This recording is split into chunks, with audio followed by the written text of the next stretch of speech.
Brother Ron, and welcome to We All Be News Radio and TV, the news-free Dixie for the 21st century.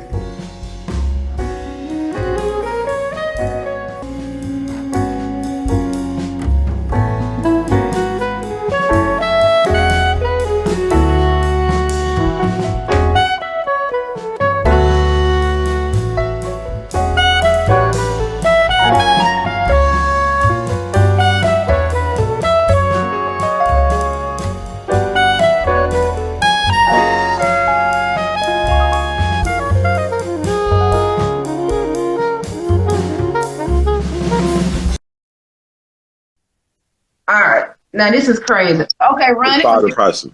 Okay. All right, let's start this all the way over. Now I'm gonna say this for the third time. Okay. It's all right. Yeah. Bill Cosby. I don't care how you felt about him. He means and he meant. I don't know what part of your feelings with Bill Cosby you're in. Either he meant or he still means something to you. Because for most of the black community, he was a big icon, okay? I mean, he went into mainstream. White people loved him. Bill Cosby was just like his character on the Cosby Show. That's what we thought. Mm-hmm. And we just felt like something was taken from us because a lot of people didn't believe allegations. It just seemed like it was just too many. And we was like, well, why did they come so late? But the most important part of what I'm trying to say is that Bill Cosby meant something to us. Means something to us. He always tried to give us advice and educate us on things, and he got criticism from comedians, other comedians, and people saying, well, he shouldn't be telling us how to live and he's going too far. But if you look around people and you're looking at what society going, hell, don't we need somebody to tell us how we can do a little better? Hell, I'd rather what Bill Cosby was telling us when he would say, pull your pants up and don't act ignorant. And when he was being honored by all these schools and they gave him these degrees, and Dr. Bill Cosby, he meant something to us. If you go back to the 80s, he was in all the movies with Sidney Poitier, and we know how high of a pedestal we put Sidney on. Mm-hmm. He was big time. I mean, and before Tyler Perry was here and he was known for giving black actors jobs. Who did we have? We had Bill Cosby. And we cannot forget that we had Bill Cosby. And if you didn't have a father, you looked at Bill Cosby. Mm-hmm. Now, people say that show it wasn't realistic. But so what? Kids believe in dreams. Malcolm said he had to have a dream. Bill Cosby gave us something to aspire to. From the Bill Cosby Show to the different world, he taught us to be good at home, listen to your parents, then you go to college and you get your education. Right. So, it was a lot of people who was on Bill Cosby's team before the allegations came out, and then they just threw him under the bus. Mm-hmm. Like the guy who was married to Lisa Bonet on the show. Right. He's been in the public, bashing Bill Cosby. I'm sure Bill Cosby had a lot of time in prison to think about that and look at the people who actually still had his back. We know people like Eddie Murphy said some things. Well, he was on his side at first, and Bill Cosby said thank you. His representatives was tweeting for him and just relaying messages. And then you had some comedians that were trying to, tell jokes about Bill, and I guess they say it's fair game. But anyway, the whole point is Bill Cosby is an icon. Mm-hmm. He's done things that a lot of people haven't been able to do. He's had money that a lot of us haven't been able to attain. And then we see him just like so many other black icons. They throw dirt on the name. So that's when I first heard the news. I couldn't just say guilty, guilty, guilty until I heard all the facts. Because in our history, they take our good ones and the ones that we hold with so much esteem, and they throw dirt at the name. Mm-hmm. So that's my little opening statement, Ron. If you want to now reintroduce yourself and then also give your thought on Mr. Cosby. Well, first and foremost, Sister Kera Dangerous, I really appreciate you having on this platform at this most important time. Dr. King will call this the fierce urgency of now, the times that we live in.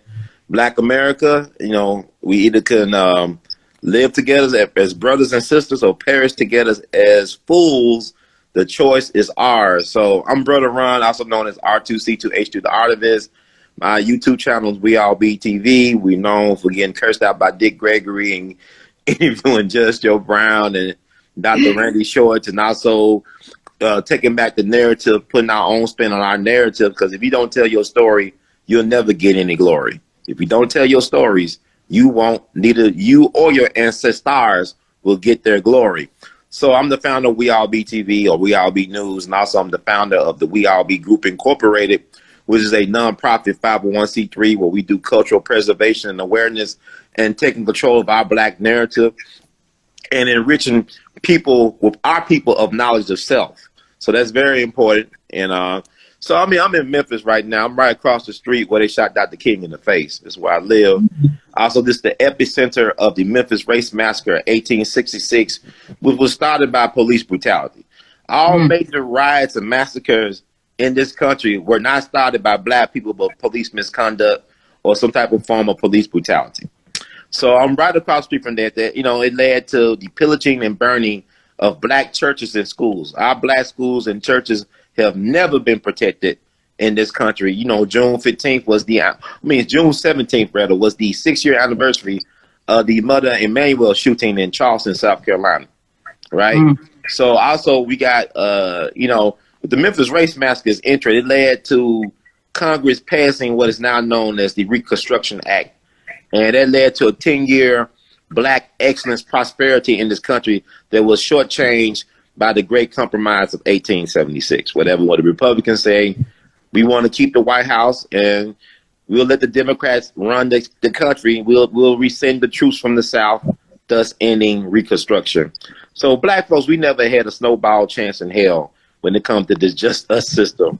And Bill Cosby is like a lynching victim. Rather, he is a lynching victim because majority of the Black folks who were lynched were business people. Bill Cosby was a businessman.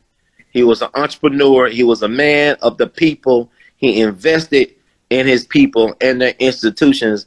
And for all that trouble, he got a poor return on his investment. And that's a damn shame. Because, like, you know, we're about to celebrate or acknowledge the birth of this country with the 4th of July and or 4th of July. And the first martyr of the Wait a minute, brother. Wait a minute now. You don't put Dr. Randy Short on us. You said the 4th of July? Oh, you lied. I said the 4th of July. Yeah, you lied. Y'all lied, man. Okay, I like that. Yeah, we go, but you know, but the first person to die for this republic was a Black man named Christmas Addicts, and he was a victim of police brutality. And you fast forward to 2021, we're dealing with 2020, 2021, George Floyd, the so-called George Floyd riots. I mean, George Floyd was a victim of police brutality, right? Christmas Addicts was a victim of police brutality. A lot of our people have been victims of police brutality, but we are always getting lynched by the system. So on July the 16th, I know I'm just going all over the place saying, like, Ivy Wells' birthday, July 16th, she started her media career, her journalism career. She's the mother of investigative journalism, as far as I'm concerned, in America.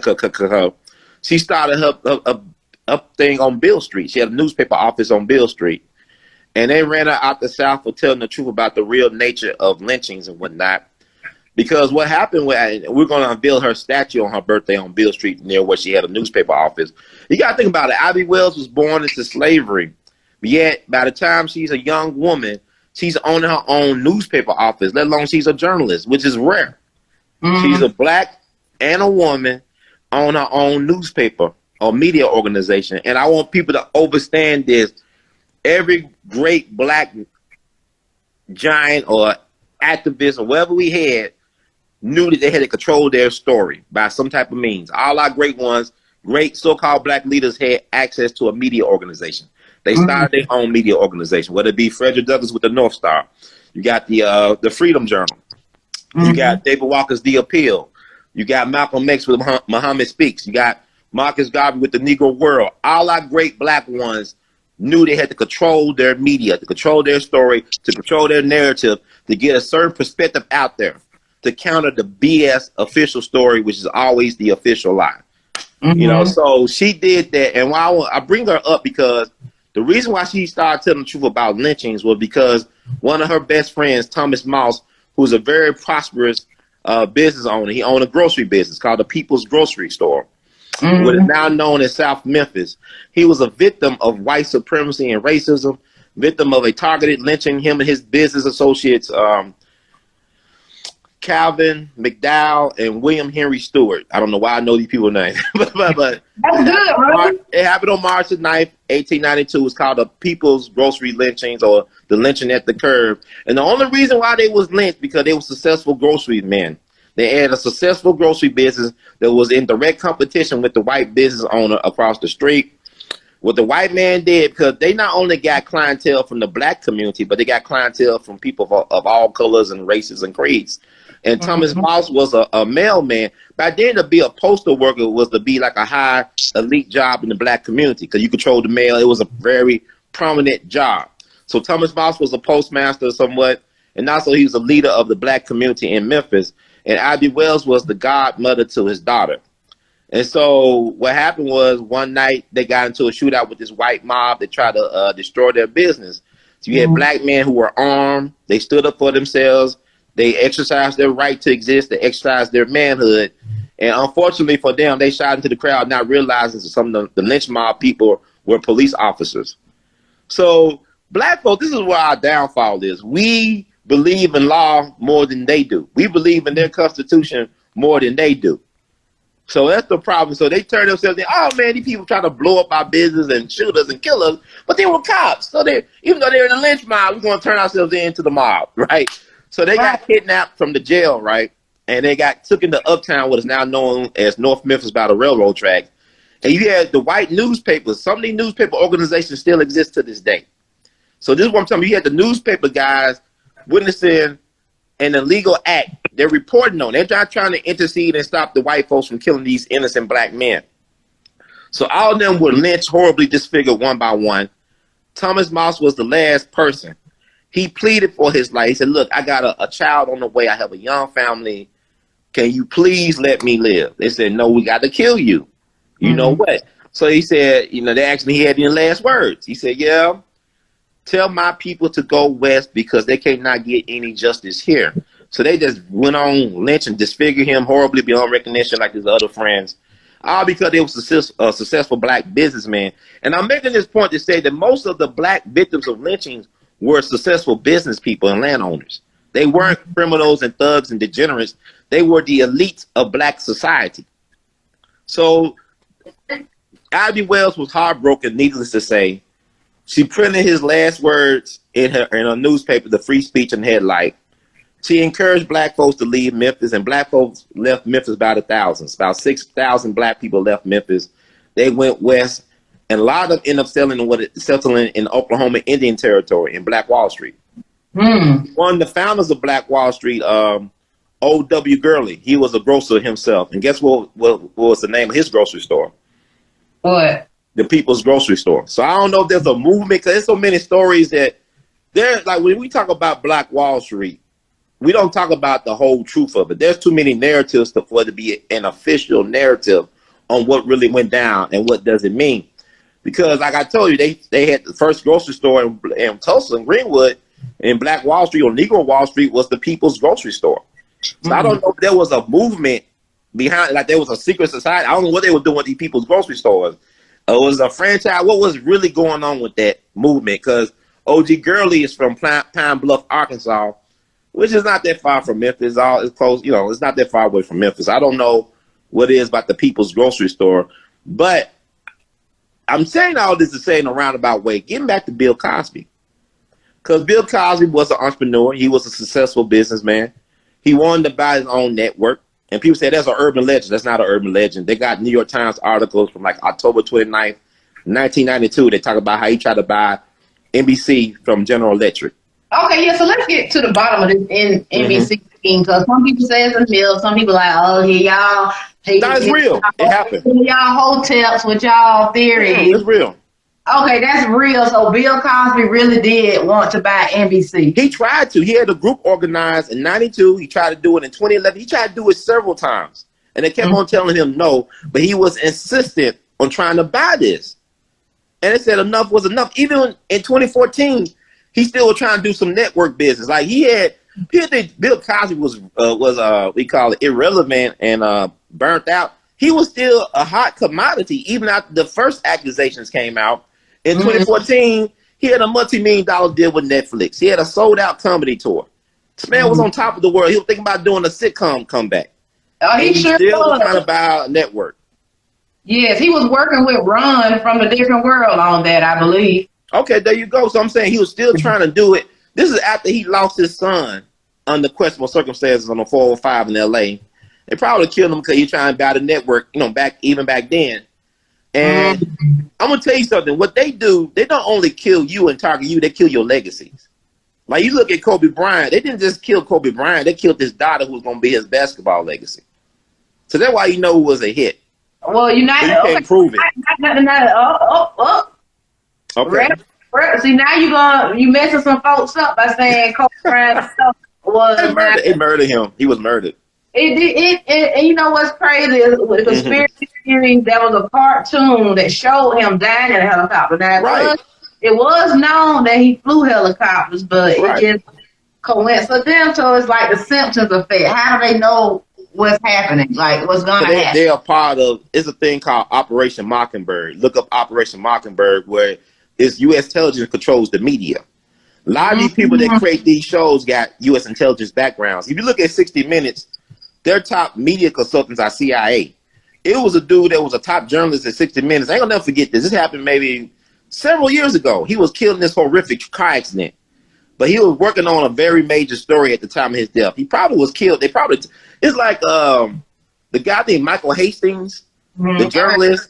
You remember him, Michael Hastings? He exposed that General McChrystal over there in Afghanistan, I believe.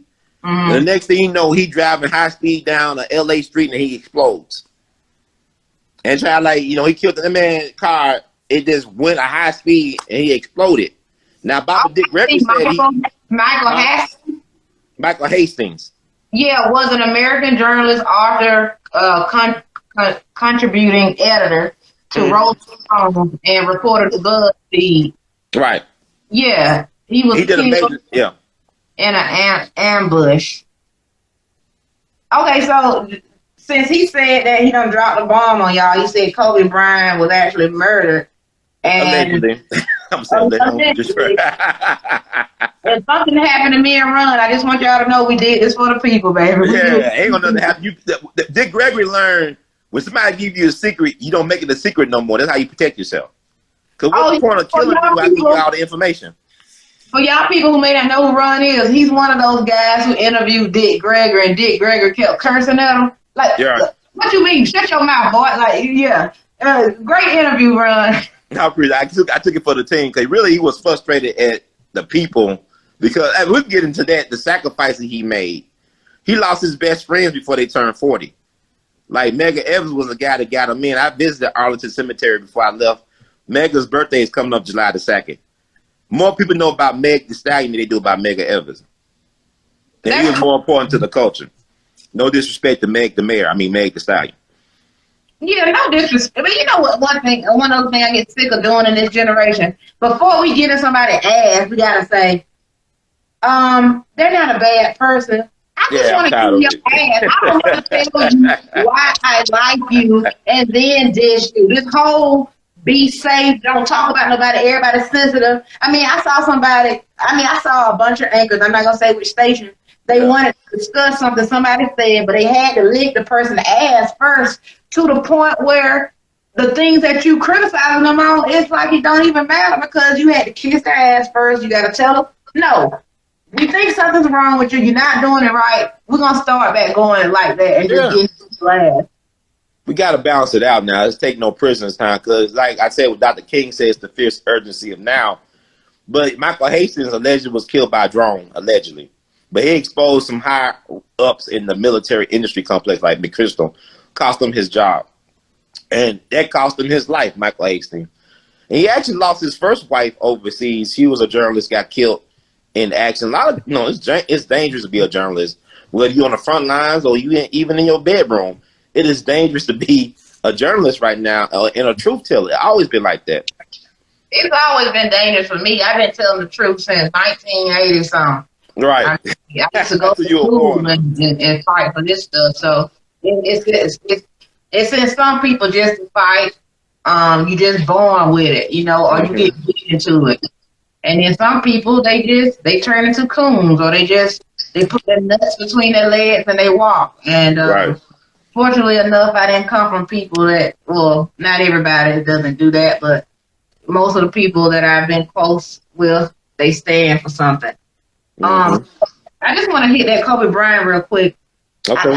Before his death, he was working on a lot of good projects on help the community and do all sorts of things. And I heard he was starting to invest in things, and I can't remember the big thing that he was getting into, like a warning sign to why somebody would want to murder him. But maybe I can't remember off the top of my head. He was due in court that following week before he got killed. He was due in court. He was facing, challenging a pharmaceutical giant for trademark or copyright infringement about the use of the name Black Mamba. So you had this pharmaceutical company that was using the Black Mamba name to promote a line of whatever supplements or something, and he was challenging them for the rights to that name in court. He was due in court that following week. Unfortunately, he didn't make it, but there's a couple of things, like even with Kobe, maybe he was getting involved in women's basketball, or some people say he wanted to start a league over in China, a competing basketball league that was independent of the NBA.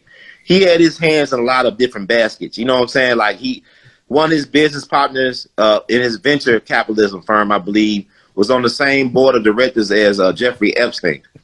So he was moving in those type of circles. Kobe was making a lot of different moves. So that means he was making a lot of powerful enemies. So you don't know who really killed him, but I do know this: that phenomenon known as predictive programming is real, and that U.S. intelligence controls our media, and that the military industry complex also put a lot of money into Hollywood to control the scripts and to create these movies. It's a good movie called Wag the Dog that came out in the late 1990s. It stars Dustin Hoffman as a Hollywood producer, and also Robert De Niro as a fixer for the White House. And the thing is that the White House hires Dustin Hoffman to create a fake war to get the country mind off the sex scandal in the White House. This came out right around the Monica Lewinsky, Bill Gates thing. And so who's to say, like, people believe that the moon landing was faked in '69, that the great director Stanley Kubrick faked the moon landing in the studio. Yeah, so I don't know. For a long time. Huh? I've heard that one for a long time. Yeah. Why it take us so long? We should have moon cities and stuff. Why we don't have any moon colonies if we landed on the moon in '69? I'm just saying. Well, they going to Mars now. You got Elon Musk and the Amazon guy. Yeah, that's weird too. All his brother to fly out with them like they going on vacation. So yeah, all that's strange. But you got to ask yourself. Dick Gregory said, "What happened to the missing black men?" Like man, there's so much stuff going on. Like this past, was it June the 29th marked the 30-year anniversary of the death of a brother named Fred Hims. You ever heard of him? Freddie Hims. H-E-L. I'm gonna look him up right now. Yeah, Freddie Hims, H-E-L-M-S. Because this is why you got to tell our stories. People believe that Rodney King was the only person in that car that night he got beat up by the LAPD back in March of '91. He had two other passengers in the car with him. One of them was a guy named Freddie Hims. He was a key witness. Yeah, he was 20 years young. Yeah. As a passenger of the car driven by Rodney on that fatal March the 3rd, 1991 evening when police pulled their car over before those controversial beatings by the LAPD. Okay. Right. So he was beat up himself, and he was the key witness, right? Then 3 months later, he died in a horrific car accident. He was thrown out of the car after the driver of the car hit a telephone pole at a high speed, and he was dead at the hospital. He was just 20 years young. So he witnessed that and got involved in March of '91. By almost the end of June of 91, he was dead at 20. And he was the key witness for Rodney King's people. Because even some of the cops corroborated that he got beat up. I was young when that happened, but I don't remember hearing anything about anybody else. Exactly. That's what I'm saying. So who telling these stories, who writing these scripts? They don't want you to know about that. It's like even with the Bopton John thing, where the key witness Joshua Brown was killed in a suspect drug transaction. It really was a professional hit. You know, the brother who testified on behalf of Bopton John, and then the judge chastised him, but she hugged Amber Geiger. And Bopton John, or Gene, whatever his name was, his brother hugged the guy, or the woman who killed his brother. But this guy told the truth on the stand, and he was chastised by the judge. Next thing you know, he dead under suspect circumstances. This is a young black man who was an entrepreneur and a father. I remember that, the neighbor who testified. Yeah. Oh my God. He got killed. They tried to say it was a drug transaction. That was a professional hit. Yeah, and nobody doing the right thing. Nobody ever questions it. Like, they question it for 2 days and then it's gone. And we got a short memory of our people. Man, it's so much shit. I'm in a nightmare every day I wake. It was like I'm in some type of weird Twilight Zone episode. Every day I wake up, it's like, why do people don't know this? I've been knowing about Tulsa for half my life. You know, Bill Cosby produced a documentary about the Tulsa Race Massacre back in the early 2000s or late 19. I think the early 2000s. It came out on HBO. Bill Cosby did so much for the culture. I remember when I was in college 20 years ago, Bill Cosby was the first celebrity to boycott Cincinnati. When Cincinnati had all those incidents where they were killing black men via the police, Bill Cosby refused to do a show or anything to make money for Cincinnati. He was the first celebrity I can remember that boycotted Cincinnati for police brutality, but people talk about 3 or 4 years later, the damn pound cake speech. Bill Cosby did so much for the culture, it's ridiculous, and yet it was a poor return on his investment. All the millions of dollars he gave to institutions, they revoked honorary doctorates and stuff. These folks turned their backs on them. You got these comedians not realizing that he's one of the pioneers to make sure they get those contracts from the major networks and stuff. They turned their backs on him. This is BS. He deserved better, but you know why? The people that love us, that serve us, we hate them. Medgar Evers, when he was alive, was hated by a lot of black folks down in Jackson. His wife used to talk about how black folks would go out their way. When they saw Medgar Evers walking down the street, they would walk to the other side. They would not acknowledge Medgar Evers. So when she said when he got shot, she was madder at the black folks that screwed him over in life than she was at the white folks that took his life. Man was just 37 years old. I'm telling you, and whenever I try to tell black people, like, it's not any racist stuff, it's like when white people, folks get in trouble, they stick by them. They got a code. Shit, they got a real code. You had every black person, like a lot of black people beat Bill Cosby up now, and I'm a woman and I don't play about race, don't get me wrong, but the history of black people, they lie on our people, they lie on our icons. You're not going to question it. You're not going to want to look into it. I don't understand black people who go, they jump right onto this white woman feminist crap. That's what I call it. When the white woman been raped, when niggas, Instagram, I'm sorry, I still thought. Go ahead. You said the A, right? Like A, not ER, but the A. Yeah, but when Negroes get raped, which we've been getting raped since over 400, 500 years, nothing happens. If we can keep going back for these cases, I want some of these families who parents and grandparents and great-great-grandparents were slave owners, won't they go get on the stand and talk about how their family raped all these people? And people want to say that's something different, but no, the hell it's not. That's right. What is the time? I don't know the lawyer word, but what is the time? What's that word they use? Where's the cutoff for the time? Statute of limitations. Statute of limitations. Statute of limitations. Stuff is old. All right. Yeah. So it does pain me that if somebody got raped and everything, but in the big scheme of things, who's been raped? People say it's not a competition, but damn it, we've been raped the whole damn life, still getting raped. Raped just sitting here. basically, I mean, we're the most bullied group of people on the planet, and no, in America, most definitely, black people are bullied more by anybody. But yeah, Any black group, excuse me. people, just like Dr. Short said, always jumping to defend somebody else. And then they got a nerve, like if you say, won't you stand up for your brother? Why I gotta be like that? Why I gotta not black folks wanna be what you call it, kumbaya. But when we was getting our ass beat, wasn't nobody kumbayaing for us. But see, people want to take a person like me and say, well, Kara, you act like Michael Metz. Oh, Kara, you doing too much.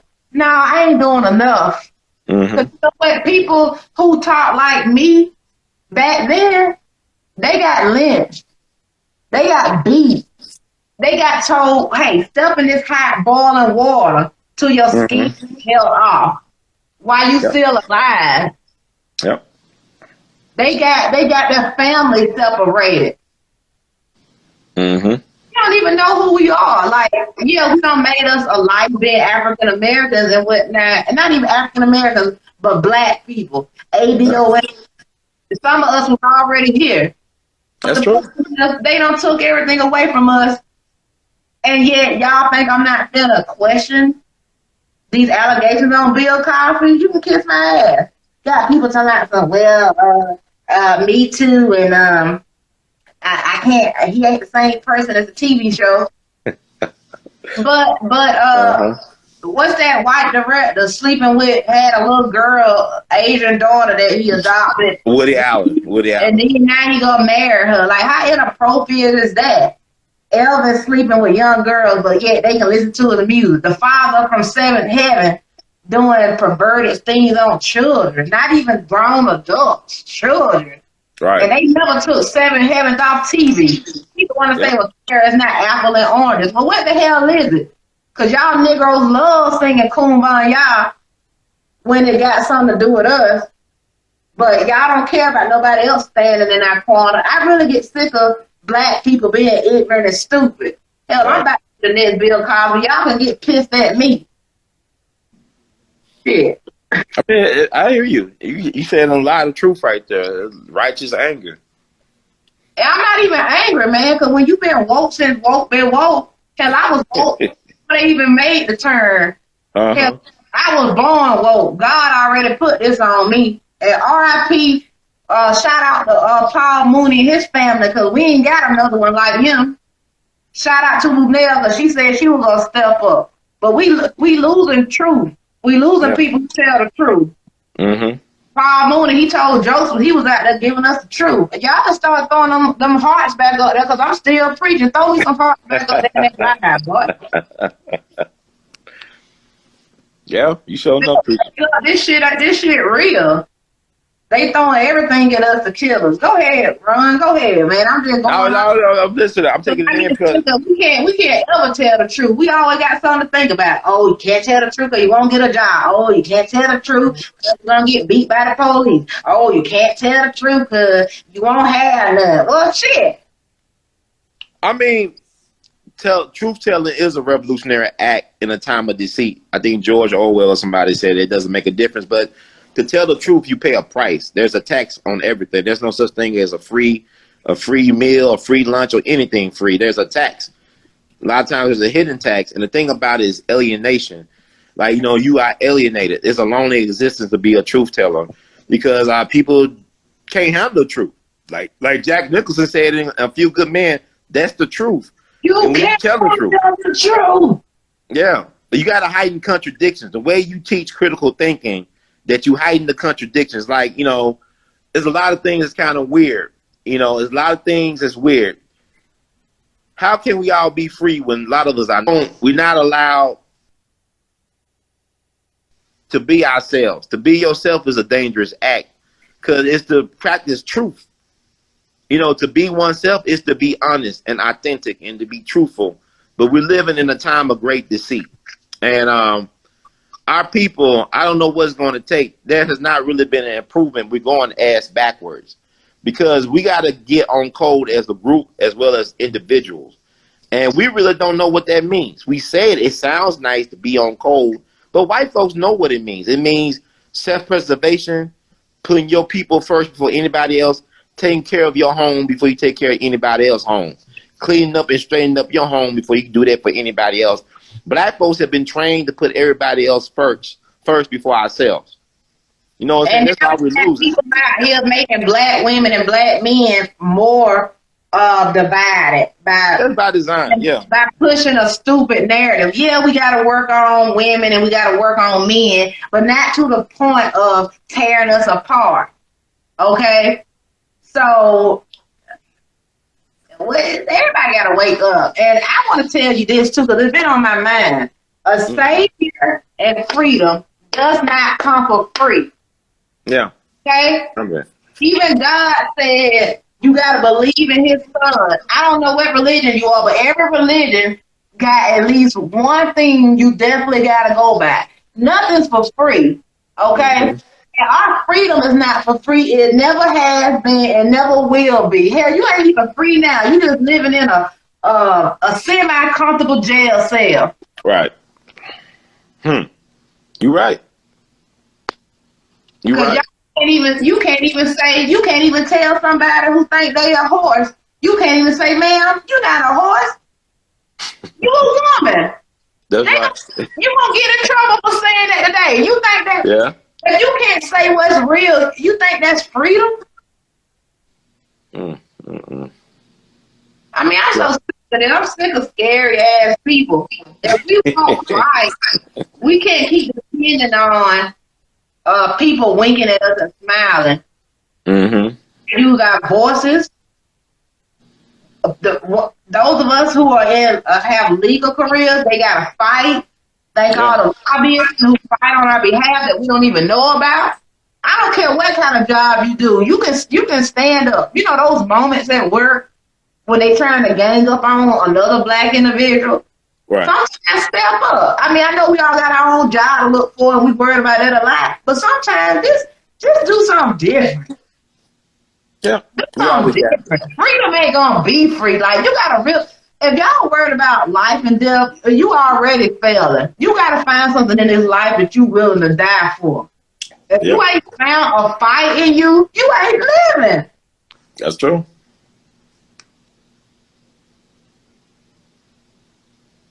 The only way I'm able to do some of the things I'm doing is because I believe that I can do them. And you know what I realized the other day? And I'm going to make a whole video about it. The devil is a liar.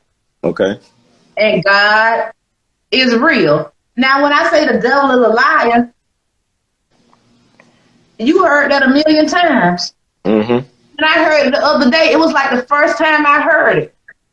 Because what I realized is that people focus too much on God with the negative. But how about if you just give God the praise for everything that's good in your life? Because see what the devil has done, he has lied to us. He has told Negroes y'all have made it. He has told y'all don't need a fight. Y'all keep your eyes closed. Everything okay. Kamala got you. Joe Biden got you. The devil is a lie. That's right. Okay? He gonna tell you, he gonna say, you don't need no black man, you don't need no black woman, disrespect your mama, disrespect your daddy. He gonna tell you all that. But it's not true. So back to what we talking about. Well, people don't lie to me my whole life. If people don't lie to me before I even was born, if they don't lie to my mother, to my father, to his mama, to my mama's mama, to my mama's mama, to my mama, then why would I take anything off of face value from that lineage of people? And yet we still got some people out there that are called me racist or you racist. Because you ain't gonna pick in our face and call it rain. That's an old Southern thing, right there. Right. But I let you get it because people may say I'm ranting, but I'm giving y'all good stuff. You just gotta get hip to it. I think you're making some very valid points. We all got to be heard. And my thing about it is I'm thinking about we are always our strongest. We understand the Trinity is the black man, woman, and child. The black family is how you get things done. I'll give you two examples very quick. If you go back to the World War II, the military industry complex, they had women working in the factories. There's places in Detroit where they had black women working with white women but the black woman was getting disrespected. Like the white woman could eat in the cafeteria, they had the black woman eating in the restrooms, and they paid the black woman less than the white women. Right. And so when they got rid of the black women, the black men stood up and said, "No, you ain't gonna mistreat our sisters. Y'all gonna have to hire them back." And they hired them back, gave them comfortable pay with the white, women. They were allowed to eat in the cafeterias after the brothers stood up for them. Say, "You ain't gonna disrespect our queens." Going to the Montgomery bus boycott, you had a situation in Alabama and Montgomery where the white men were abusing their power. They were raping women, black women, they were white bus drivers and white police officers raping black women. It was a famous case, sister named Reese Taylor. She was walking home from church. She's in Alabama outside of Montgomery, walking home from church with her best friend and her best friend's son. She was kidnapped and gang raped by, I think, 6 to 7 white men. Wow. And some of them confessed to raping this woman. They raped her so bad they destroyed her womb. She had a young daughter. Then the press was trying to label her as a whore, as a prostitute. She's coming home from church. She's walking from church, going home to her husband and her young daughter. And they trying to say, well, she was a whore. She was a prostitute. And what happened, Rosa Parks got involved with the case, and he became a cause celeb. This is like in 44. The Montgomery bus boycott was 55, but that was the template for what was to come. Because Rosa Parks was the secretary for the NAACP down in Montgomery, but she went herself to investigate what happened to Reese Taylor. And it's unfortunate. This woman lived to almost be 100 years old. She just died not too long ago. And there's a documentary called The Rape of Reese Taylor. And this woman, it had a lot of tragedy. Her daughter ended up dying in a car crash at a relatively young age. So she had a lot of tragedy in her life, but she lived for almost a century. And the state of Alabama issued an apology, but the best thing they could have done was to prosecute these folks through all the letters of the law, as they say, whatever they say, because they never was held accountable for raping this black woman, for violating her rights and space. But the black woman body has always not been the property of hers in this country. Y'all always been violated. Like, even look at in the name of science, you got a person named J. Marion Sims, who they say is the father of gynecology, but he was ripping up black women's wombs and turning up their children without anesthesia. They had a statue of him in Brooklyn for years. Where am I? J. Marion Sims. He's from South Carolina. No, I'm talking about it was a black woman who had a big behind, and they. Oh yeah, you talking about? I know you talking about the Hottentot Venus, Sarah Bartman from Southern Africa. Hottentot Venus. They had a genitalia on display in France for years, and they finally sent her remains back to Africa. Yeah, I don't remember that. I thought her name was something else, but she was definitely somebody that, black women used to get talked about having a big ass, but now a big ass right. is good as paid for now. And then Henrietta Lacks. Yeah. Baltimore, John Hopkins. Sales stuff. What was that? Because she died at 29. They took her cells, and her family to this day, from my understanding, still don't have health insurance. So her descendants still don't have health insurance. And yet the lady who wrote the book named Rebecca Skloot. Rebecca Skloot used to be a writing professor at the University of Memphis. So this white girl wrote this book, got made into a movie by Oprah, starring Oprah, and her family still don't have health insurance. So everybody made money off this legacy except for the family. This woman has immortal cells, but she died at the age of 29. It's so much stuff that's been done to black women. Like, I'm a big fan of Fannie Lou Hamer. She was the last of 20 children of her family, of her husband, of her mother and father. Her folks had 20 kids. They used to get a Fannie Lou Hamer. They had to have 19 kids before they got a Fannie Lou Hamer. That's how powerful she was. But the state of Mississippi sterilized her without her consent, so she could never have biological children. They took that right away from her without her consent. One of our greatest freedom fighters. Hell, you got so many stories like that, though. You got me over here feeling like Ida B. Wells, boy.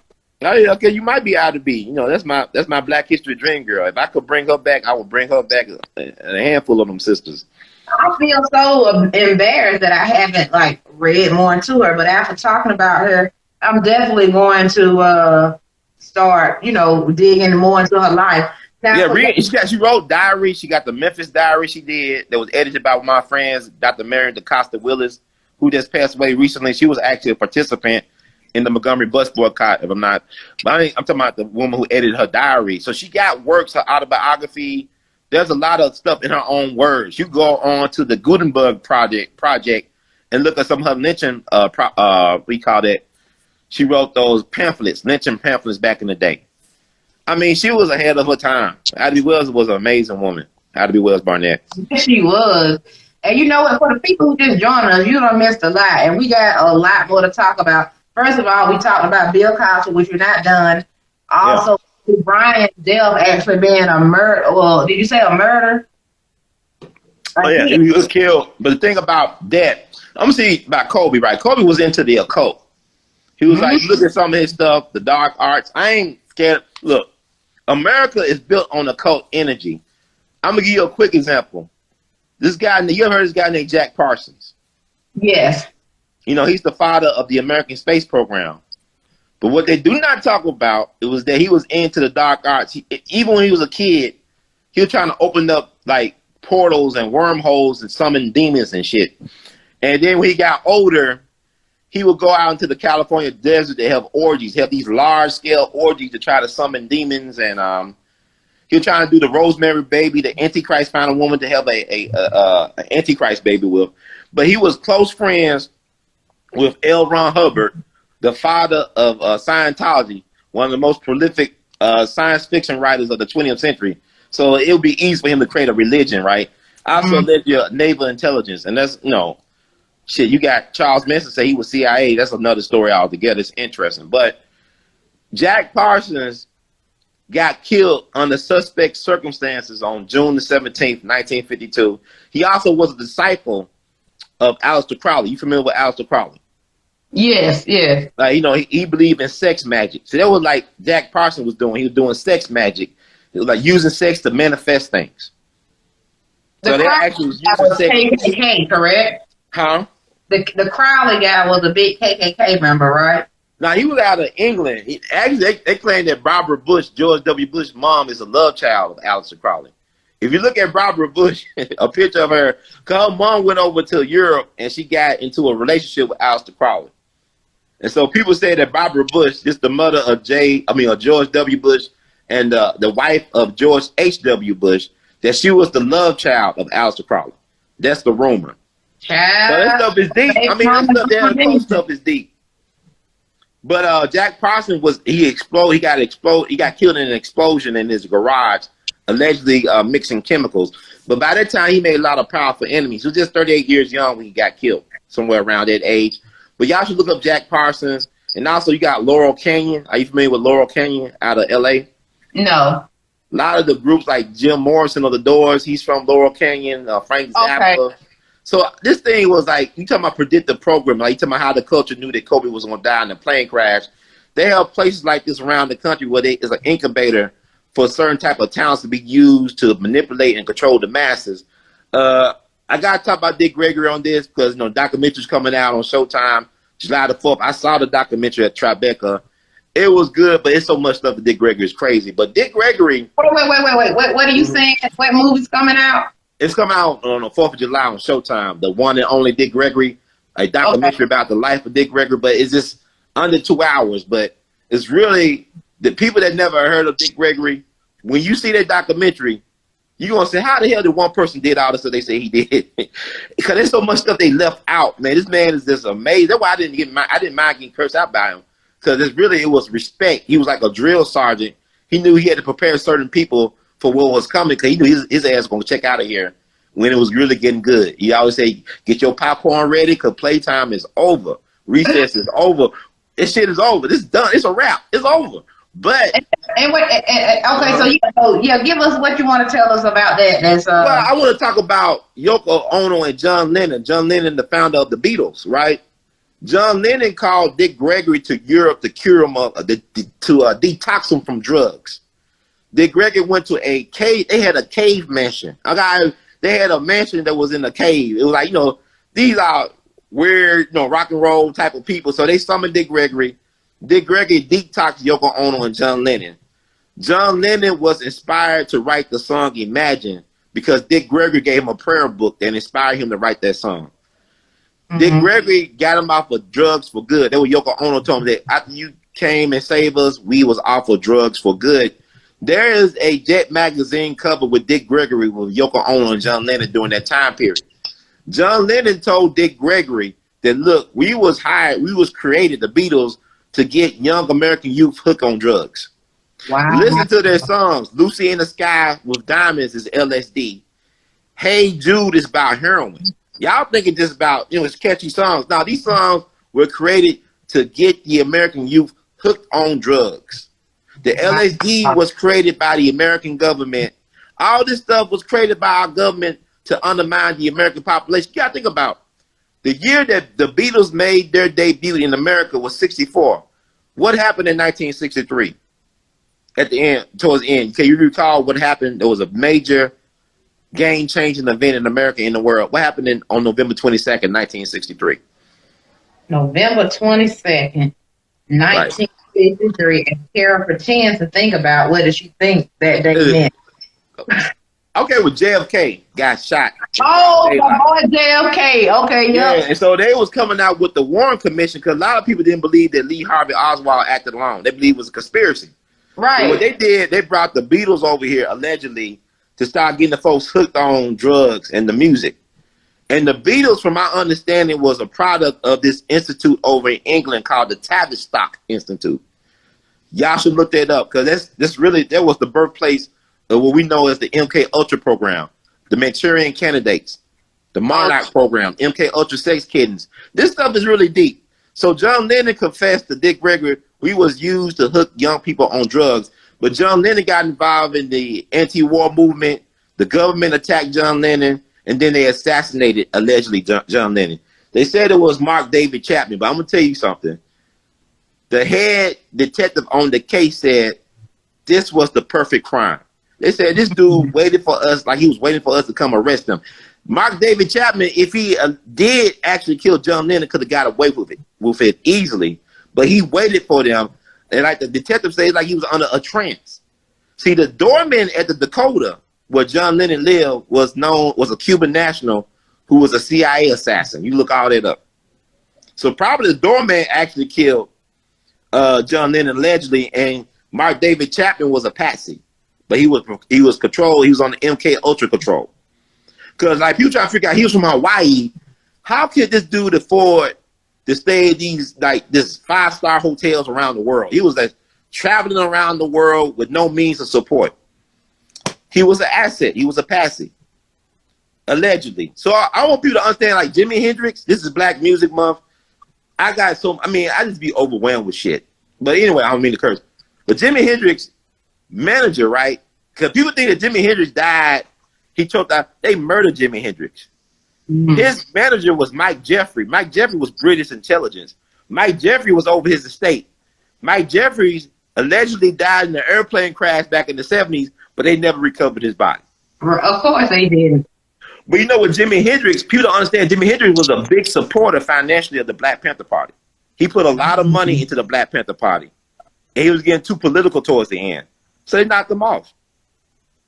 And they tried to just feed us that he was just on drugs, and that was he wasn't no drug. I know people that knew Hendrix. They said that Hendrix was the type of dude, he wanted to experiment. He said, let me do some heroin, and I could screw 5 women at one time. He was well endowed, according to the women. Very well endowed. So he'll do stuff like that for the experience. He wasn't hooked on drugs like that. That's a popular opinion. But they actually murdered him on the way to the hospital.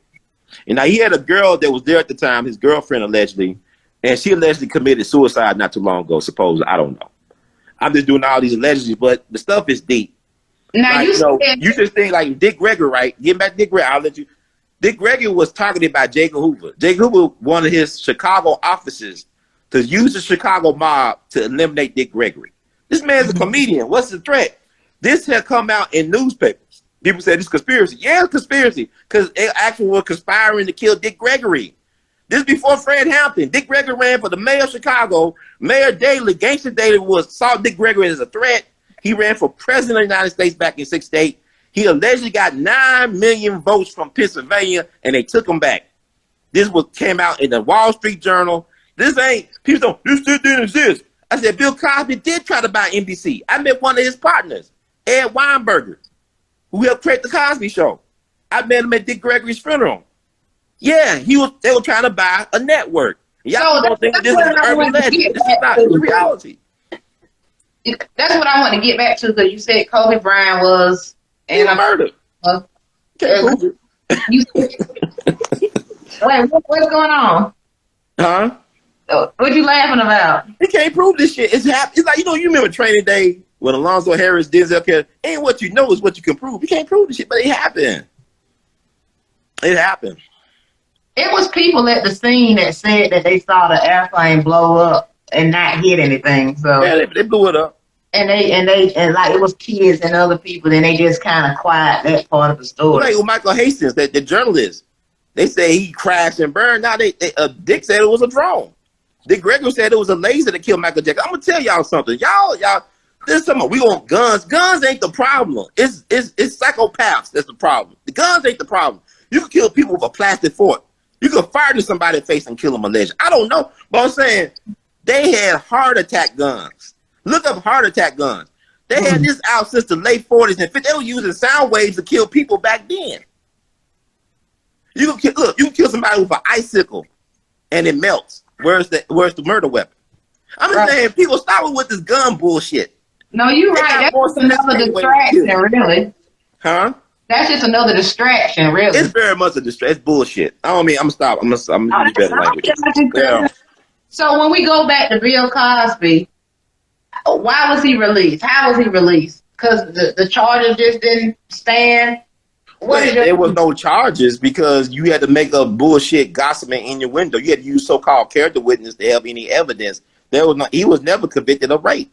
He didn't rape her. So people keep on saying in the media, he raped. Nah, it's like with Tupac. Stop calling Tupac a rapist. He went to jail for improper touching of the buttocks. He didn't rape her.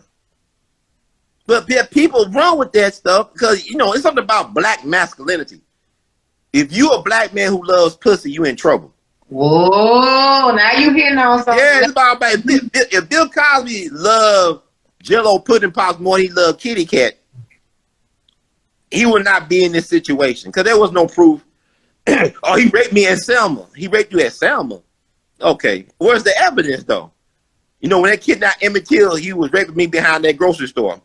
Come on now. Like, it should be statute of limitation. How is he raping you when he paying your bills? Right, and the Emmett Till lady still alive, and they ain't went and grabbed her old ass out of the nursing home. Yeah, she in North Carolina. I'm saying she even said she lied. But the thing about Emmett Till, it's weird that black folks only think you important when white folks kill you. Boy, you better shut up making too much sense. Yeah, but it was black folks that helped kill Emmett Till. How did we know that there were black people that helped kill Emmett Till in 55, but we don't know that in 2021? Just like I told you about the Rodney King, it was two other people in the car with him. And they ended up killing the other guy 3 months later because he was testifying. So, they do this all the time. Like Dr. King, I'm right across the street from when they shot Dr. King in the face. They had an army unit here on March the 28th. Of 68. By April 12th, they left because they were cleaning up loose ends. They were tying up loose ends, getting rid of witnesses and shit. That was the government that killed Dr. King. The gun that killed Dr. King came from the FBI. Yeah, I heard that. Chain of possession. He was killed at the hospital. Yeah, St. Joseph's. Because they had a couple hospitals they could have went, but they went to that one in particular to finish him off, allegedly. I got to say allegedly. Allegedly. So coming at us. Allegedly. This whole show is allegedly. Yeah. So what it is. Before we get to the BET Awards. Oh God, y'all go ahead. Okay, go ahead. The agenda is in full swing. Yes, sir. BET Awards. How do you think Bill Cosby fares in the last parts of his life? What is he like in his 80s? Yeah, he's 83, legally blind. Never should have been in prison to begin with. But what's crazy is he still kept a sense of humor. They showed a shot of him going to court and he just kind of ducked by the bushes, but even that was funny. Really, he's the only black leader we have in America. I thought about it. He's the last of the black leaders that we actually have. Ain't nobody else. He got, in spite of people saying, well, he was messing around. His wife knew what the hell he was doing. She knew it. I mean, I don't know why people say it's cheating. It's not cheating if they have an understanding that we don't understand. We just don't understand their arrangement. Yeah, it's Dr. Camille Cosby knew that she had a horn dog on her hand. Right. A lot of those couples, they have an open relationship. Like Ollie, whatever his wife's name, the actors, they had an open relationship. Ruby Dee and Ozzie Davis, they were swingers. Look at Will and Jada. That weird stuff they got going on. They have an open relationship, and for a lot of people that grow up traditional, we don't get it, but this is what they do in entertainment. Yeah. So, how do you think he's gonna fare now? I think it'll be fine. I mean, he paid his dues, man. He's well respected. I mean, he went to prison and did not consent to their bullshit. He refused to go to no classes. He's not a rapist. He's a humanitarian philanthropist. He did so much, like I said, but the people that do a lot for us, we despise. Medgar Evers asked the NAACP, please send me bodyguards. They're trying to kill me. The NAACP did not send no bodyguard, not one. Years later, when his wife saved the institution from going away in the 90s, they finally apologized to Merle. But when Medgar was alive, they didn't give a damn. Well, I mean, they always been doing us wrong, and black people continue to be continuously forgiven. Don't get me wrong, I'm a Christian, I believe in forgiveness, but I don't believe in being a fool. And I'm sorry, but I don't believe God will want me to be a fool either. No, God don't want you to be a fool. That's why when I just want to state again, it'll be some people that think I'm disgusting or you disgusting because of how we feel about Bill Cosby. But like I said, he had did so, like, why would our people do so much of us and do so much for us, and then they have allegations come against them? They expect us to just throw our people away. But when any other race of people have a person who's done so much for them, they ain't throwing their ass away.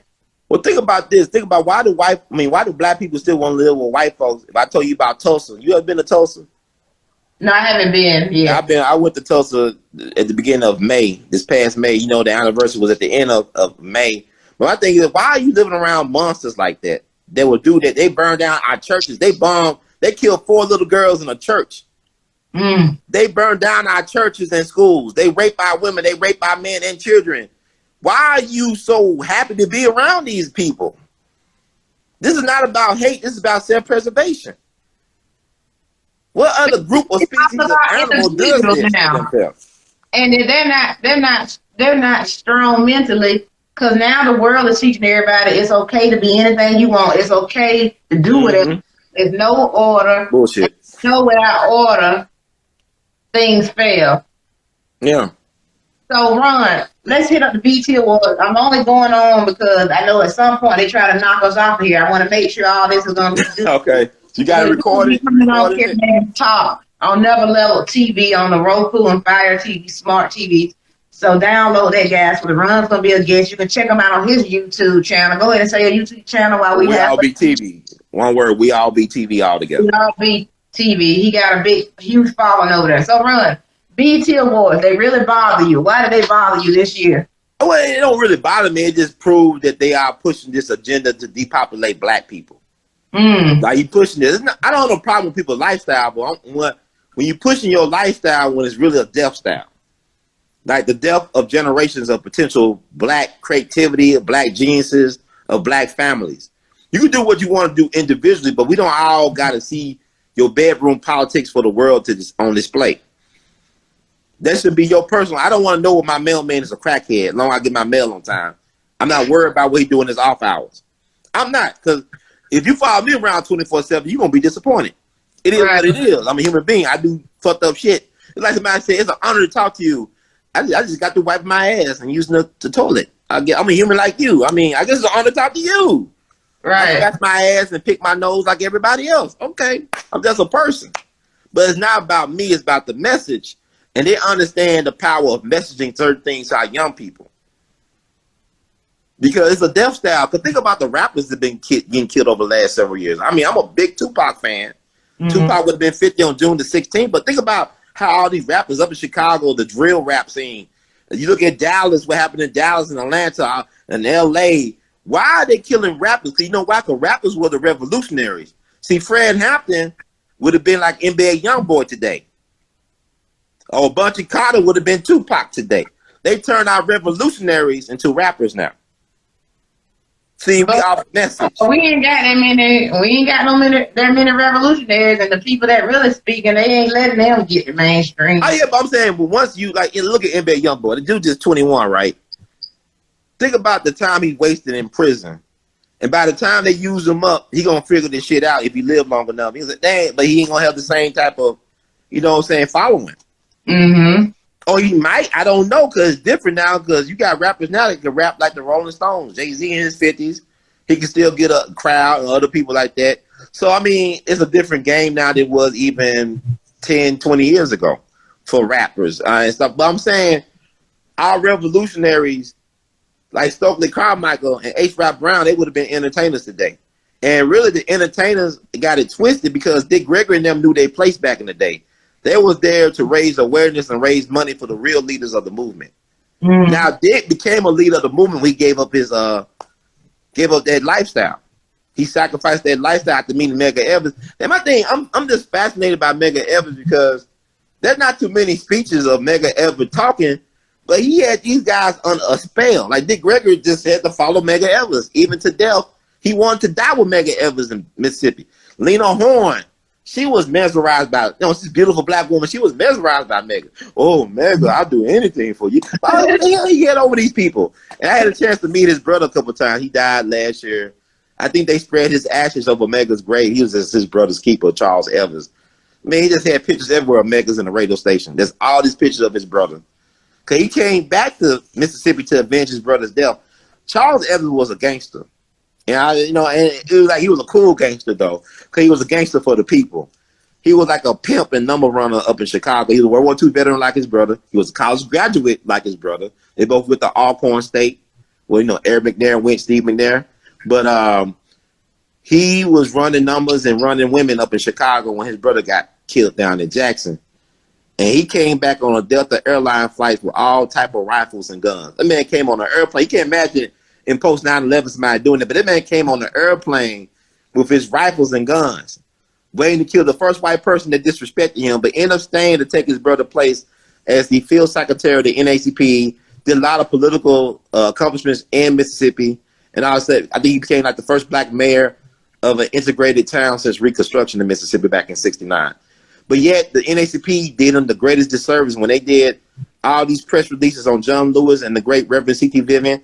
Had a lot of love for Reverend C.T. Vivian. I had some respect for John Lewis, but they didn't do a press release on Medgar Evers' brother, Charles Evers. He won NAACP Man of the Year. I mean, why you don't do no?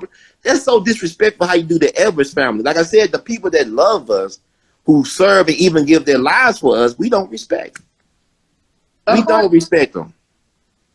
So I totally understand what you're saying, and that's been a main part of this conversation tonight. But now, to get back to the BET Awards. All right, I'm sorry. You asked me about that. No, it's okay.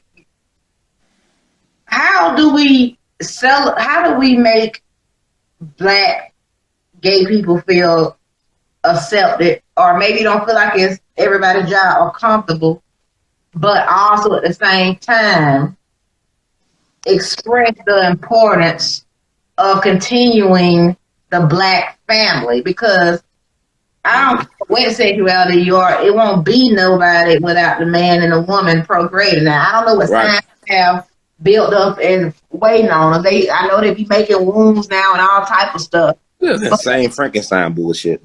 Yeah, but natural stuff. Is there a way we can do both? Because you're gonna have some people saying, "Well, okay, black folks aren't supportive of the LGBTQZ." Or I'm not trying to be funny. LGBTQ. So how do we do that, but also say it's important for black families to be uplifted? Because you want to say, I used to be a lot more liberal than I am now, but I'm actually becoming more conservative because I just feel like it's too much. It's too much going on, and we're getting away from the truth of things just to make people feel comfortable. Now, I'm the kind of person, okay, once stuff starts feeling like it's a bunch of lies and just some crazy stuff, I can't really bond with it anymore. Right.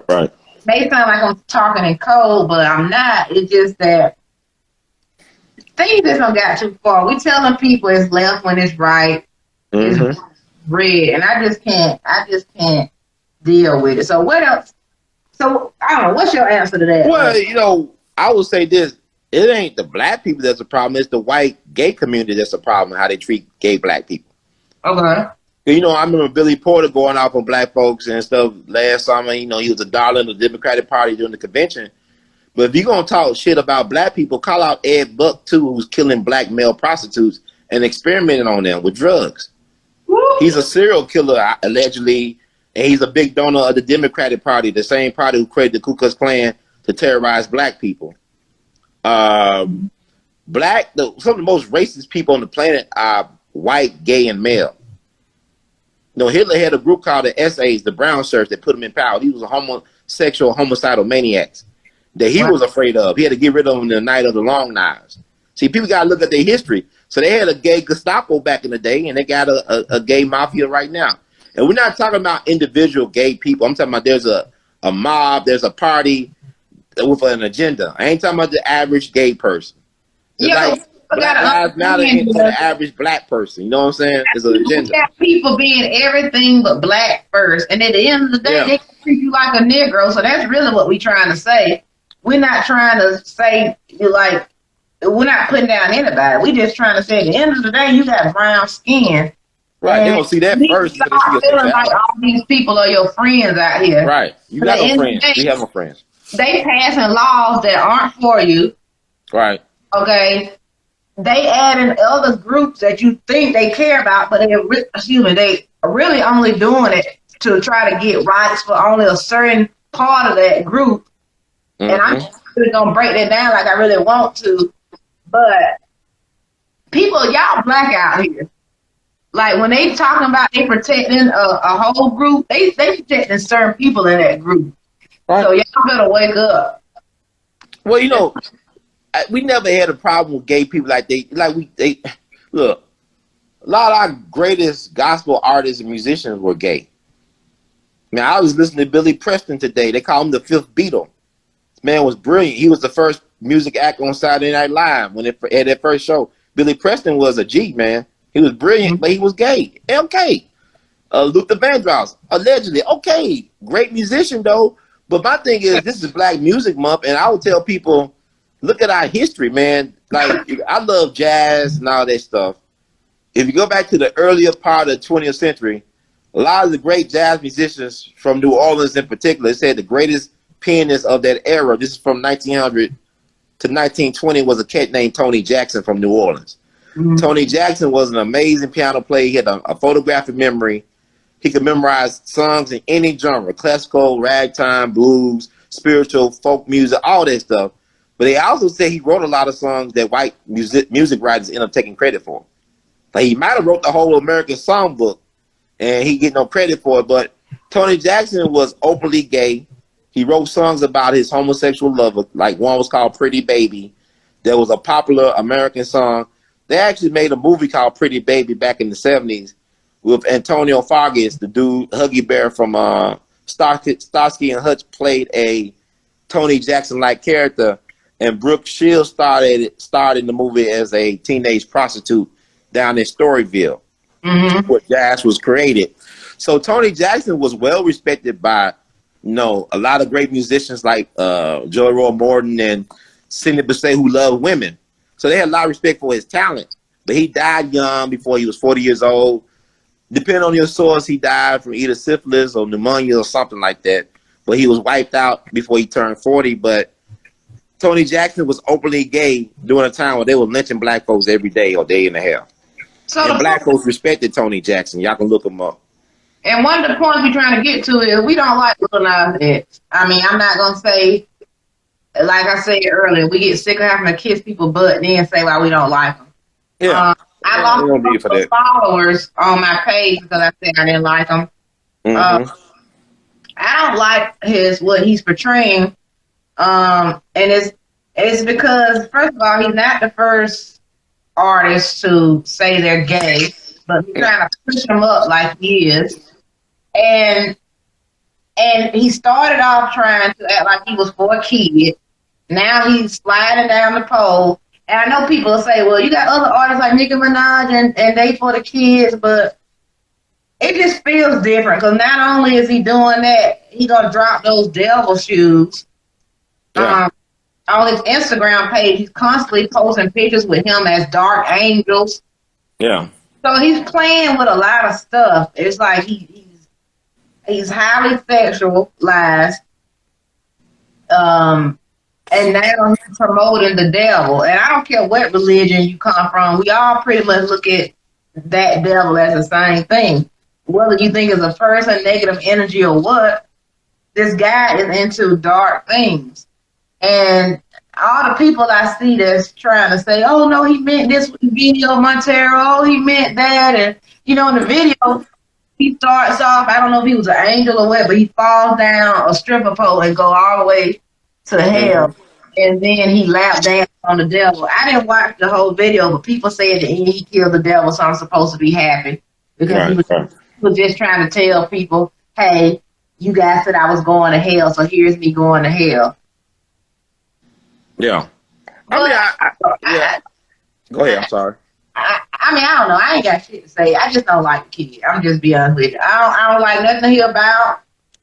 And if y'all feel like there wasn't a good reason to like him, I really don't give a damn. I don't like him. I mean, anybody that's gonna put 666 on a shoe and then put blood in it, market your whole self to children, and now you want to slide down a pole and get a devil a dance. I can't rock. But think about how Walt Disney has incorporated subliminal messages in their cartoons for generations. How that affected us. And think about the Disney kids and how a lot of their lives end up in turmoil and stuff. Like, they all dysfunctional. Like, Britney Spears was a Disney kid star. Think about Raven-Symoné, and there's a couple of others. So I mean, it's deep, man. All this stuff is occult energy. Like, well, real quick, what else? So we on BT Awards. What else about the BT Awards did you not like? Well, it's not that I didn't like it. It's the fact that I know that they on their agenda Kool-Aid. I just can't take them seriously. Like, BET had good intentions when it started. It started in my birth year, 1980. Bob Johnson was from Mississippi. He told people back in the 60s he wanted a black-owned network that dealt with black people. And folks laughed at him, just back in the 60s. You fast forward to the 80s, he started BET as a 2-hour thing on the weekends. He started as a 2-hour thing on the weekends, and he would use reruns from classic TV shows and movies to take up that time. And you fast forward to 2021, he's no longer the owner, but it's still around, and it's still having an impact on the culture. So that's something to be said about having a dream and not knowing how you're going to make it manifest, but having the will to make it happen regardless. And that should be, but at the same time, our problem as a people, when we try to control our story and our product, it put us in perilous situations like Kobe Bryant. Like, I even go back, you from Macon, Georgia, think about the late, great Otis Redding, who owned his publishing. He got that big old ranch. He was a brilliant businessman, but I talked to cats that knew Otis at Stax. They said he was stupid. Not because he wasn't stupid. He was highly intelligent, but he kept on telling everybody his plans. He was broadcasting all these plans and letting white folks know that black music gonna be controlled by black people. And then he was supposed to do a distribution thing with James Brown back in the day. And before they could do the distribution where they could control their intellectual property, he get killed conveniently in a plane crash at the age of 26. Now, he wrote the song Respect that Aretha Franklin made famous. That's his song. Crazy. And he did I love Otis Redding, but it is what it is. And they got the pictures online where you can see the plane crash and everything. You can see his body frozen. Yeah, it's crazy. I seen it. It's crazy. Yeah, that's in Jet Magazine. I mean, he had some money on him, too. I think he had like a suitcase like with $5,000, $10,000. And them people took it. Because they're like the salary for a cop up in that area for a whole year. I think their salary was like $5,000. That dude just had $5,000 something in the suitcase. Nobody ever knew what happened to it. But they turned it in to the police, though. This is some crazy stuff, bro. We gonna do tonight. We got like 5 more minutes. You can give a summary, talk about another topic you want to talk about. Let's just get it all out on the table here. Because for the folks just joining, Ron's gonna be on the Kera Davis talk show again. Yeah, I'm gonna have you on my platform too. TV app. He's a big YouTuber. If you don't know, Tell them where they can find you again, Ron. Oh, they go YouTube for now. I mean, they still got me on the platform. We All Be TV, one word. We All Be TV. All right, and what else you got for us to summarize everything that's crazy? Bill Cosby, whatever, the BET Awards, Kobe, whatever. Well, I would say with the Bill Cosby thing, they could do that to somebody with resources. We don't have a chance as a people. Because Bill Cosby had means and resources, and they still got to him like that. And they still made him. I don't know if he could sue anybody. I mean, I had Judge Joe Brown on the show earlier. He said he can't really sue anybody. Because they did what they did. You know, with OJ. They found a way to punish OJ. You know what I'm saying? And he didn't do that. I never believe OJ pulled that off. The timeline don't make sense. Do you think, like, can anybody be a good enough person to where they can't find any dirt on you, or you think they're gonna make some, they're gonna find your weakness and get you, or because you look at Bill Cosby and say, why was he so stupid? He had to know that this could happen.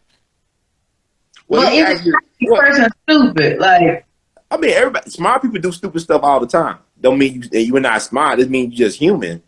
And with Cosby, he actually thought he was insulated from that type of stuff. He thought he was one of those, first one and only Negroes on some level. Like, I'm a different type of Negro. I ain't like just the average street Negro. I got resources and means. But they still got to him. They killed his legacy and Ennis. That was his only male son, his heir to his legacy. They killed him when he tried to buy that network, allegedly.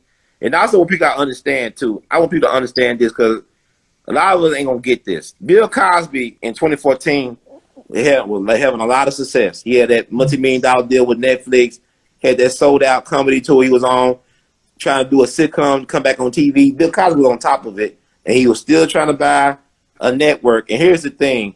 He also was fighting against Kinder Morgan. That's a large energy giant on the East Coast. Kinder Morgan wanted to build a pipeline through his property and other people's property in the Northeast. And Bill Cosby and his wife are land conservationists. They believe in conserving the land for future generations to enjoy. So they combined with other environmental activists to take on Kinder Morgan. His wife wrote an op-ed that's still available online from March 2014, saying they stood in solidarity with the environmental activists taking on this energy giant. They were trying to exploit the land. And by the end of 2014, Hannibal Buress did that BS stand-up, mentioning Cosby's name. They destroyed Cosby by the end of 2014. Yeah, so this is not just about rape. This is about land. This is about power. This is about money. So you think they got Hannibal Buress to start it off, or did they, after he did it, they just... He's just a tool. He's the one that started because he mentioned Bill Cosby in his stand-up act, and just so happened it was a media person in the crowd that recorded it and got it out there. That was a frame-up. Bill Cosby was targeted for a takedown. But do you think that Buress, he was a part of it, or... He was at a low level. He's just a tool. He's not no mastermind. Yeah. There was people involved in killing Dr. King and Malcolm X, but they were not the masterminds behind everything. They were just tools and puppets and pawns. He was just a tool, puppet, and pawn. Yeah, it's like the dope boys on the street, but they ain't no... Right. They ain't running shit. Right. The real people run shit out insulated. And the thing about power, what people gotta understand is you can't have power unless they got dirt on your ass. And Bill Cosby spent a lot of time with the Playboy Mission, all I gotta say. So they had dirt on him for a long time ago. Because you know what? Hugh Hefner, he's safely... Well, we don't know how he's resting. Maybe he ain't resting in peace, but all I know is he got a chance to die. And right with Dick Gregory. He sponsored Dick Gregory's career, actually. They died like with a month or so of each other. Yeah, and none of he never got brought down for anything, but he was the one that had all the girls in the house and the drugs and everything, but not one. Nobody wanted to talk about that, though. He could have been like the prototype for Jeffrey Epstein. When I come to think about it, I think maybe he's the blueprint for Jeffrey Epstein. Hugh Hefner. I don't know. Allegedly. I don't know. It's deep, man. It's really deep. But what's crazy is when you watch that Hugh Hefner, like, I don't know if it's a documentary or whatever, it's on one of these streaming networks. No, Amazon Prime. I know you're talking about. Yeah. They try to make it up like he was such a, like he wanted to be with one woman and he was awkward. Like, it was goofy. He just fell into liking pictures of women. Like, they tried to make it up like he was still a good guy and respectable and all that. But out of all the stuff Bill Cosby done, though, we just have to look at him as trash. I mean, it is what it is. Everybody got a good side and a bad side. And no matter Right. how good you are and how good of a person you always gonna be a villain in somebody's story. You might be the hero in your story, but that's somebody's story that you the villain in. And you can't do shit about it. Well, Ron, we're gonna end it like that because I'm about to lose power anyway. Me too. But We got the power, sister. We got the power. Yeah, that's right. We got the woo! power. And for all the people that was in the live talking about we need our own black media, then y'all support us. When you see us put out a flyer, y'all repost it. Tell your friends about the show. Tell them to watch Run on YouTube. Tell them to watch Kera Dangerous Talk. Download the That's app. right. It's like stop the talking and help us out. Like people want independent stuff, but are y'all supporting it? Okay. We ain't even asked you to send us look into our cash app, but if you want to, my cash app is Kera Dangerous, Kera Dangerous, $ in the front. I don't know, Ron, you can give a plug, but otherwise, I'm gonna see you later. All right, Cash App R2C2H2. Y'all take care. We love you madly, Sister Kara. Keep All producing and right, pushing. stay black, stay real, and don't All forget, right. die for Hey, something or don't stand for nothing. that's right. One love.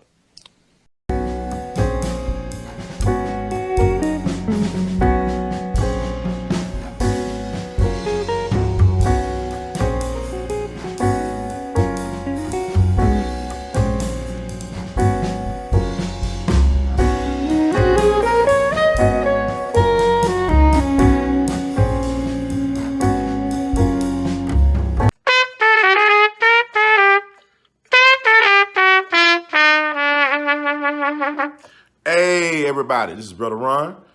I am asking you all to do me a big favor. Think about supporting the We All Be movement. Your donation is tax deductible. The We All Be Group Incorporated is a recognized 501c3. And I'm just asking you all because I want to keep on bringing y'all quality work through the way that I know how to do best. And I'm going to sing my praises and toot my horn. A lot of y'all were not hip to Dick Gregory until Brother Ron brought him on the We All Be platform, until that Django review we did. Y'all seen another side of Judge Joe Brown, and Judge Joe Brown's message has been amplified. But it was We All Be that brought Judge Joe Brown to y'all back in 2014. And so many others. And we covered so many things. So help us out so we can help you all. Peace.